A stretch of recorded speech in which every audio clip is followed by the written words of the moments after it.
Hello and welcome to Türkiye Talks. Today we have a special guest from Israel, Nimrog Goren from Mitvim organization. Welcome, Nimrog. Thank you. And as usual, Kadir Üstün from Washington. There has been, I think this is the fifth elections in 3 or 4 years in Israel. And it seems that former Prime Minister's Netanyahu's bloc is leading the results, so he may have chance to establish a new coalition.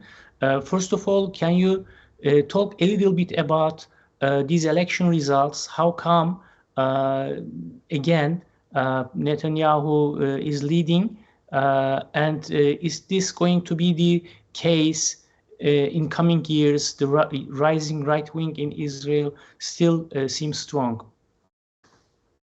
So, as you mentioned, Israel has experienced repetitive elections over the last few years and political instability, which did lead to quite a unique government over the last year or so, which brought together parties from the left and the right under the leadership of first Naftali Bennett, then Yair Lapid, a very unique model in Israeli politics that actually delivered quite well on foreign policy issues, including on the rapprochement with Turkey and the normalization of ties, which is an important component in a package of diplomatic achievements, whether through the maritime deal with Lebanon, the reconvening of the Association Council with the EU, better relation with some Arab countries, etc. And now we are doing a U-turn. The results of the election from yesterday really bring back to the forefront Netanyahu with new allies, the right-wing party, a far right-wing party with increased also share of votes for the ultra-Orthodox parties, having quite a stable coalition as it seems now on paper with approximately between 62 and 65 seats. We're not sure yet because the count has not ended yet, but quite in a good position from their side to form a coalition that is quite coherent in terms of its right-wing ideology, which will be quite a hawkish one on foreign policy issues, which will be bringing up some challenges on domestic issues of democracy, but that could be stable and could last for quite a while. So that's something we need to accustom to and to think how it can reflect on foreign policy priorities. Kadir, what is your opinion about these recent elections? It must be difficult for all Israelis as well, going to the polls all the time. It seems that the country has a problem of stability in governments because of the elections. How do you evaluate the recent results in these elections? Well, a Netanyahu comeback was being talked about in Washington a while ago. I had some meetings where, some colleagues explained to me the election sort of process in Israel is quite complicated, and it's broken down, and it's a very I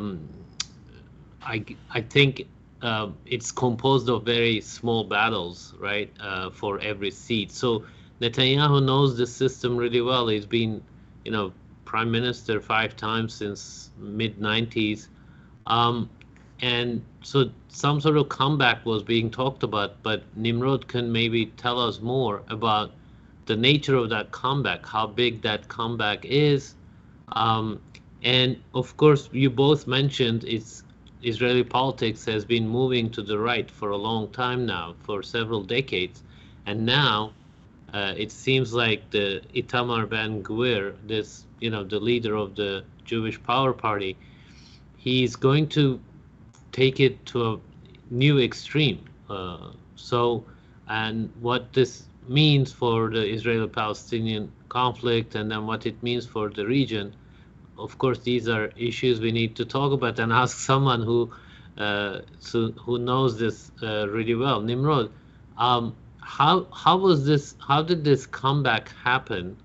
And these what quote unquote extreme right parties, I'll leave you the labeling because outsiders sometimes that kind of labeling may not be helpful. Could you explain the dynamics of that?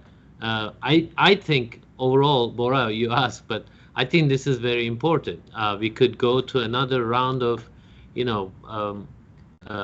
violence on the ground, and then for relations with Turkey, among others, would be probably strange because Turkish politicians will feel compelled to say something, etc.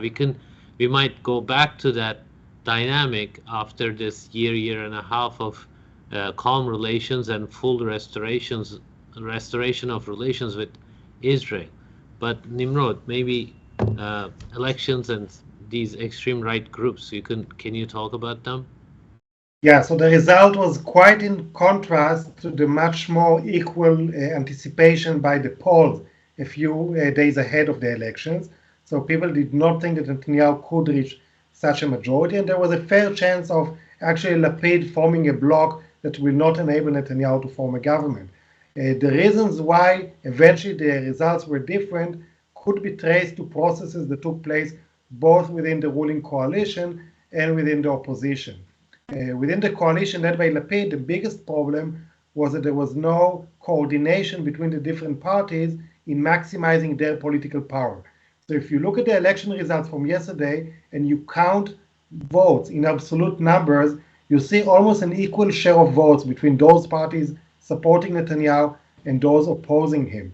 But the way the party configuration went is that the Israeli left and the Arab parties within Israel were very separate from each other, did not unify, they did not go together. So overall, about 300,000 votes, maybe even more, were thrown away for parties that could not cross the threshold.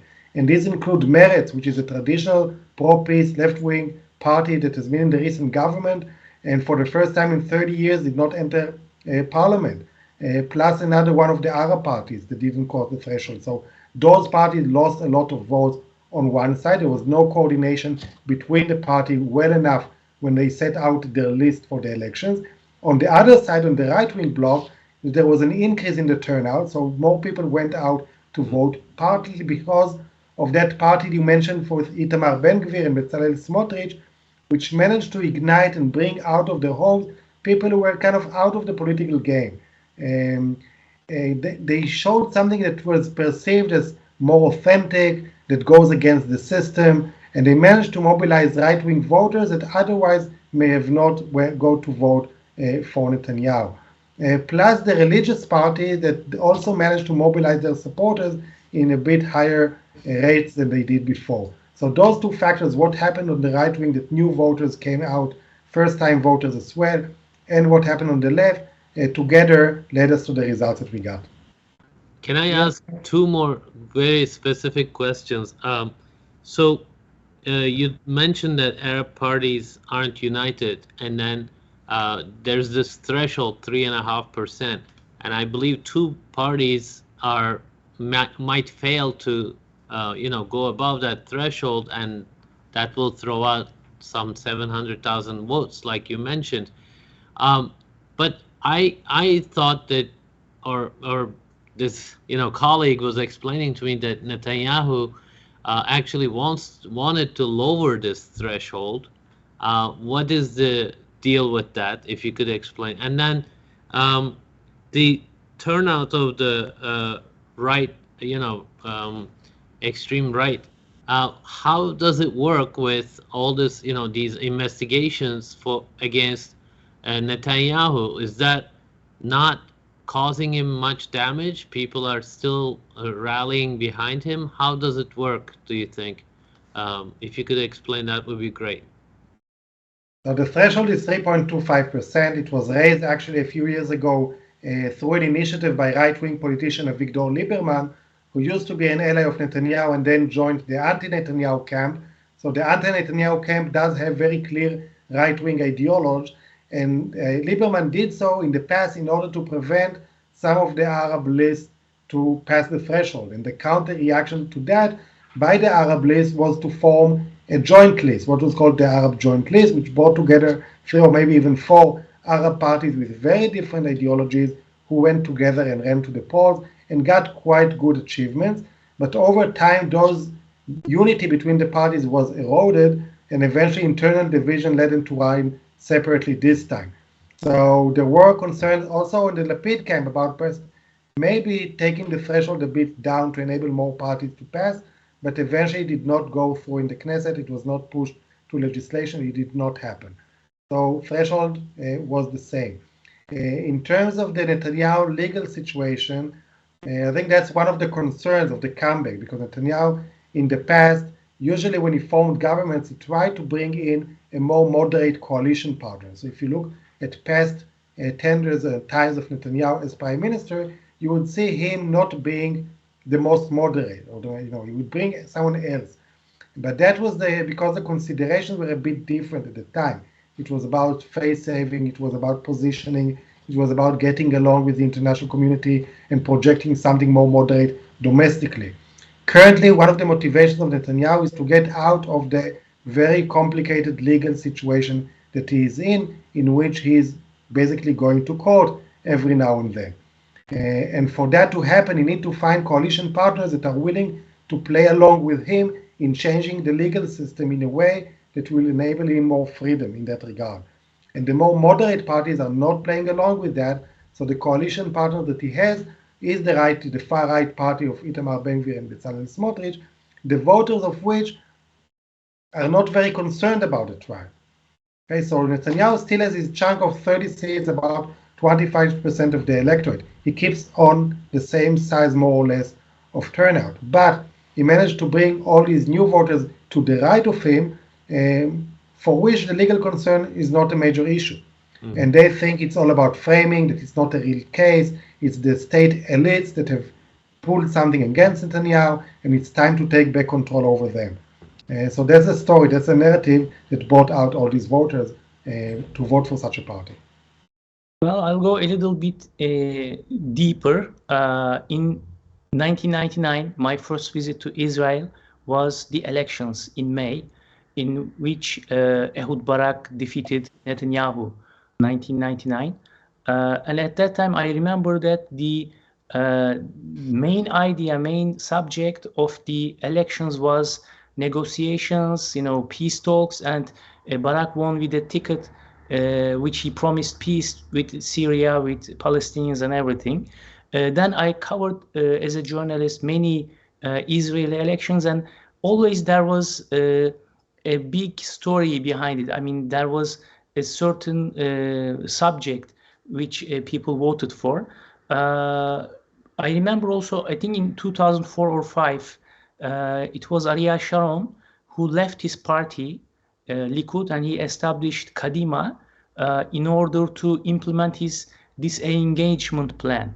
And after the elections, I remember it was in August 2005, Israel left Gaza. So we have seen, especially in maybe 15 years ago, 10 years ago, there was that kind of big issue which the politicians had their promises. But recently, for the last couple of years, it is really difficult to understand for an outsider what's happening. What is the main issue? What was the ticket on which Netanyahu won this time? Can you talk a little bit about that? I think, plus I would like to ask one more thing. After Ariel Sharon moved to Kadima, I think the moving of Israeli politics to right, I think it was the starting point. I don't know if you can clarify on that as well. The fact that Israel had so many elections over the last few years really tingled down the ideological, the big question debates in Israeli politics. It all became very personalized. You see the political map being organized according to individual parties' positions on Netanyahu. So the fact that you had this government of Bennett and Lapid and Labour and Meretz and all of them together was possible only because they had this glue bringing them together, which was their opposition of Netanyahu being in power. So it enables a much more collective decision-making process in Israel, bringing different parties together from rival camps, but in a way it puts the ideological debate in a different space. And what we see now with this far-right government taking office will be ideology first. So they were talking about issues, while the center-left of Israeli politics was campaigning on just not Netanyahu, we need to prevent from Netanyahu to come back. And for that, parties with different ideologies were working together just for that cause, downplaying what their plans are actually, what they are actually is. On the other side, the clear ideology was about changing legal constraints and bringing personal safety and taking a hawkish position on security. And that managed to rally. So they had the personal component, but they also were feeling that they are fighting against a state elite that is trying to constrain them, and a government that was seen as a betrayal of the voters' will last time. So many criticized Naftali Bennett, coming from a right-wing party, willing to go with Israeli left-wing party for a joint government, and that led to many to go out and vote against. So there was a combination of the personal component plus the very clear positions on specific issues coming from those right-wing parties. Regarding your question on the beginning of the trend in Israeli politics shifting to the right, so it began in 1977 basically, because in the first 3 decades of Israel's existence, it was always ruled by left-wing or center-left parties, and then when Menachem Begin is the victor in 1977, we did have a decade and a half, like the 80s until mid-90s, in which it was not clear-cut. We had some unity governments with rotation even between 84 to 88, and then we had Rabin between 92 and 95, and then Shimon Peres for a few months. But overall, it was a right-wing political game, and demography is also playing its toll, the rising number of the ultra-Orthodox, plus the more populist trends that are appealing more and more to people on the right. And I think that's the combination of what we see and how we got there. Yeah, I think also Perez's move to Kadima was important, I believe, because he was leading labor figure and he also joined this. I think that can also be mentioned in this regard. I don't know. Yes, and it was actually the start of the emergence of a real centrist politics in Israel, because in the past, Israel usually had its left versus right dichotomy, with occasionally a centrist party coming to life before an election, but not surviving till a second election cycle. So they usually would get a chunk of votes, but it wasn't really working. There was no clear ideology within centrist politics. Kadima was the first attempt to try and make it happen. So bringing people from Likud, Ariel Sharon, very clear advocate of the settlement movement, and we remember his history in the Lebanon War, and Sabra and Shatila with Shimon Peres, the man of peace, the one who brought the Nobel Peace Prize, them working together in the same party. That was really new in Israeli politics. Kadima was that, and then Yair Lapid took it even further when he established Yesh Atid, and over a decade really brought Yesh Atid to a position in which is the main contender to Likud. So it's not anymore Likud versus Labor, as it was always in Israeli politics. Now it's Likud versus Yesh Atid, with Labor Party with barely having four seats in the parliament. So the centrist politics became something that is consistent in Israeli politics and a dominant factor of it, overshadowing the traditional left-wing parties. Kadir, do you have something to add, or we should move to Turkish-Israeli relations? What is? Well, before Turkey, maybe we should talk about the Palestinian situation. How do you think it's going to impact those dynamics? There's been, there's increased tensions at times, but some of these people who are going to be in the governing coalition have seriously extreme views, and in their record is a little terrifying, to be honest. Do you expect they also talked about dismantling of the Palestinian Authority. I would assume that's not going to be very realistic, but so how far do you think they might go? And then are we going to see the ensuing of past violence, and what's going to happen on that front? First, we need to see what the coalition will actually be, because we know that the bloc that Netanyahu leads has the majority, but there are different constellations within the bloc of how he will shape his actual government. And he will have about a month and a half tops from the time in which he gets the mandate from the President of Israel to form a government until he has to submit the government and decide on the portfolio. So we'll have to see which are the actual parties that are within the coalition. We can have a good guess about it now, but in Israeli politics, you never know. Plus, who are the individuals that are being appointed to the key positions? Who will be the Minister of Defense? Who will be the Minister of Foreign Affairs? The issues of security and diplomacy in Israel are usually monitored very closely by the Prime Minister and the Minister of Defense and Minister of Foreign Affairs. Netanyahu used to be both Prime Minister and Minister of Foreign Affairs in his previous term, so he took both positions together. But these are the individuals. So even if there are more extreme right parties within the coalition that will try to do provocations and they try to make big moves on settlements, eventually if the defense minister and the prime minister are not on board, this will not materialize. So I think you will see a game in which the more extreme parts of the government will try to make a lot of noise and do some provocations, because Itamar Ben-Gvir is a politician who does provocations. That's his political persona for years.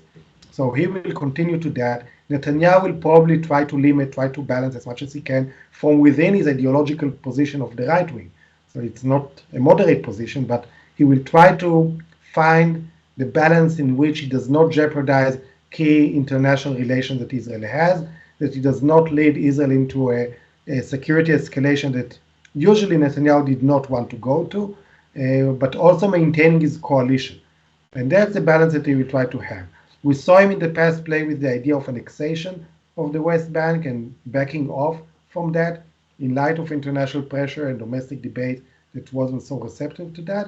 I guess that those far-right coalition partners will try to push for it, but I don't see Netanyahu going ahead with it. We will see, I guess, an expansion of the settlements and what is called like the de facto annexation on the ground without big declarations. So those are very worrying trends. Those of us in Israel that support a two-state solution, that want to see peace with the Palestinians, will face a difficult time with no ideological partners for that, not in the coalition, but also not many in the opposition, given the parties that will not cross the threshold. Yeah. Well, maybe we can now talk about Turkish-Israeli relations. As you mentioned, there are many foreign policy issues which are very important for both countries. And we know that it's no more 2010s. The so-called Arab Spring is over. We see a more energy-driven region. And personally, I think the backbone of the Turkish-Israeli relations could be the energy cooperation in the Eastern Mediterranean. But we know that with Netanyahu, both leaders, they don't have good memories with each other. And we know that the relations started to improve after Netanyahu left government. That we have seen speedy recovery. Do you think the new Prime Minister of Israel or the new government will take it back, will reverse this situation, or he will just leave the normalization process to a stall? What should we expect about the relations between the two countries? So the normalization process was, I think, one of the major diplomatic achievements of the outgoing government, and there were a number of those, but that was a significant step. I think it was long overdue. Turkey and Israel are countries that can cooperate and should cooperate, and found a way to overcome quite a lot of differences and lack of trust and lack of communication, and to reconcile and normalize their relationship. I think that was a very good process, and it's great that it could have been accomplished before domestic politics entered the scene. It was also done in a way that left some time for things to consolidate. We began to see the visits by the Israeli ministers, whether it's Gantz and Orna Barbivai, going to Turkey, discussing cooperation matters with their counterparts. The bureaucracy began to work. You saw more and more initiatives happening. So something is going on. The momentum is positive. Ambassadors were assigned to their position. So things are moving on a positive track. I don't think Netanyahu would want that to stop. One of the concerns of Netanyahu establishing such a government will be a very cautious outlook on that government by Israel's international partners, because this government is a difficult one. It includes actors that were illegitimate in Israeli politics for decades, and that's their first go in governance, in such high-level governance, let's say. Netanyahu will want to show that he has the track record of a credible statesman of how he sees it, and he can deliver on foreign policy, and not be the one that all of a sudden ruins all those relations that Lapid managed to bring about. Remember, Netanyahu has very tense relationship with the King of Jordan, had very tense relations with the EU, very tense relation with the Democratic Party in Washington, and with Erdogan. So all of that together, I think, will bring him in a position in which he tried to maintain those achievements and relations that were already made. Netanyahu and Erdogan did reach in 2016 that reconciliation agreement after Mavi Marmara. It didn't last for too long, but there is a precedent of these two leaders managing to work together. The key to maintain it was not to leave the relationship in the hands of those two only. If it's only a Netanyahu-Erdogan relationship, eventually, bad blood will come back again, I think. If it's something that is more diverse, has more real content, brings different bureaucrats and ministers and civil society and business and culture, if it takes a life of its own, I think the ability of the leaders to stop it all will be a bit more difficult, and the safeguard will be a bit more convenient.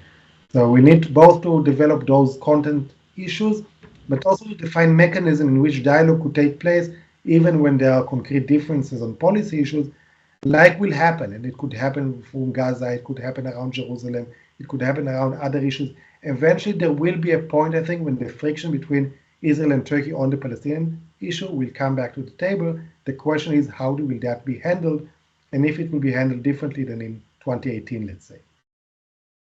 Well, Kadir, yeah, please.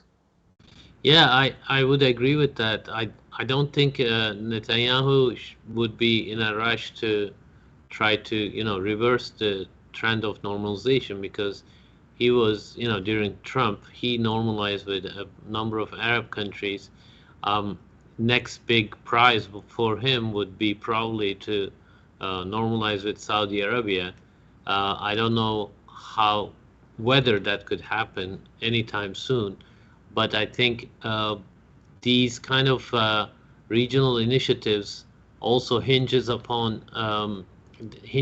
the developments on the Palestinian side. If there's violence, if there's new settlements, and the world is crying out about it, and then there's a lot of uncertainty like that, or increased violence, then that makes it hard for countries like Türkiye or others to have good relations with Israel. But of course, we have had this dynamic many times in the past.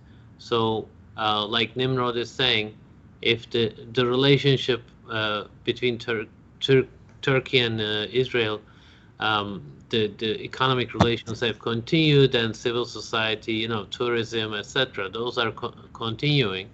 Of course, things can become tenser if there's more on the Palestinian side. There's violence or other things happening on that side. The other thing I wanted to, there was an interesting headline today, and I think it was New York Times. They put a picture of Lula and Netanyahu as, comeback leaders, and then they put also Trump there, potentially coming back in a couple of years. Trump has shown every intention to, run for election for 2024, and then there are elections coming up in Turkey in May, probably, or June. June is the latest. So when you have a bit of these stories of comeback leaders, Erdogan, he's been there 2 decades, so you can't really call it a comeback. But I don't know if the electorates around the world might be seeking a restoration of pre-pandemic politics, maybe. I'm just thinking out loud, but that was an interesting comparison about comebacks, and it made me think about the Turkish elections as well. Again, going back, coming closer to the elections, President Erdogan inside Turkey is seen as very strong on foreign policy. He just brokered a deal again on the grain deal between Russia and Ukraine. Russia had just mentioned that they were going to pull out, but he reached out, and that deal is back on, it seems. So on the foreign policy, when President Erdogan is so strong, the opposition feels like they need to attack him on foreign policy, but they can't really do it that well. Israel in the past has been one of those, debates inside Turkey. So it's going to be interesting going forward in the next few months what happens inside Israel. Of course, Nimrod, maybe you can briefly mention how you think sustainable this government might be, because the numbers look good, and then Netanyahu's challenge will be to keep his extreme right happy, I guess, so that there's no breakdown and there's no new elections, perhaps.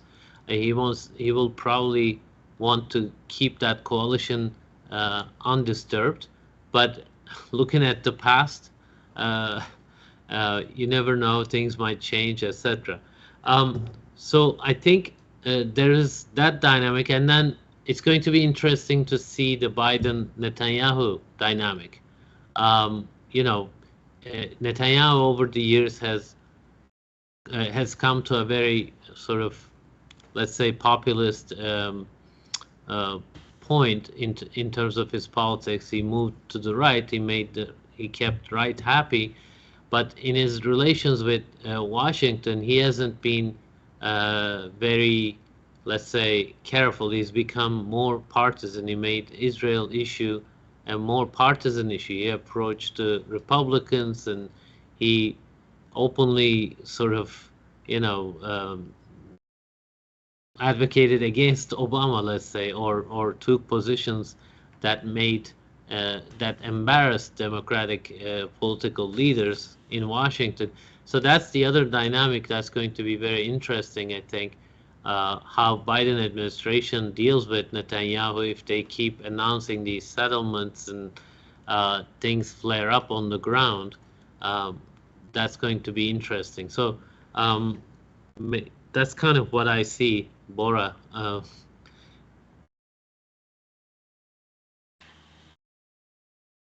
Yeah, actually, I was going to ask the same question to Nimrod about the future of the coalition. Okay, we will see what will happen in Turkey-Israel track. We will see what will happen between Israel and the US. But I really wonder, how long do you think this government will survive? Are we going to see another elections in the coming 8-9 months? What is your opinion on that? So if you look at the numbers that are on the table now, there is a possibility of having a government that will last for quite a while. Because if Netanyahu is at 65, or even if he's at 62 or 3, that's quite an okay majority in terms of Israeli politics. We used to have in the past years 60 to 60 or 61, and now we are going a bit up than that. And it does enable some flexibility. So Netanyahu will have some room to maneuver within the political system, within his right-wing bloc. And over time, I think he will try to reach out to actors from a bit more centrist parties, still on the right wing, but from parties that are to the left of him, and bring some additional actors in, whether it's a party as a whole or individuals, politicians from those parties. It may not happen in the beginning, but if his immediate goal is to change some legislation that relate to his personal political fate, then he will do that with his ideological partners. But once that is being done, it could take, let's say, 6 months, 8 months, 9 months. This process is already fait accompli. Then it may be easier for other individuals to join that coalition without having them need to vote for such legislation. So if the government manages to first be formed, and we'll see how the negotiations takes place. We remember cases in the past in which very strong allies of Netanyahu, like Avigdor Lieberman, which were taken for granted as coalition partners, made such a difficult bargain for Netanyahu that eventually they were kept out, or decided to be kept out of the coalition. So we'll see, for example, what Itamar Ben-Gvir does, because some narratives say this far-right party sees itself as the next leader of the Israeli right. And they eventually want to be overshadowing Netanyahu to build their political power and capacity. So will that reflect in the negotiations that they carry out for the coalition? Will Netanyahu be willing to pay any price they request? So we need to see what exactly is the type of coalition that is taking shape. And I would think about two phases. The first 6 to 9 months of whatever coalition comes out now, doing the first bunch of legislation that Netanyahu wants.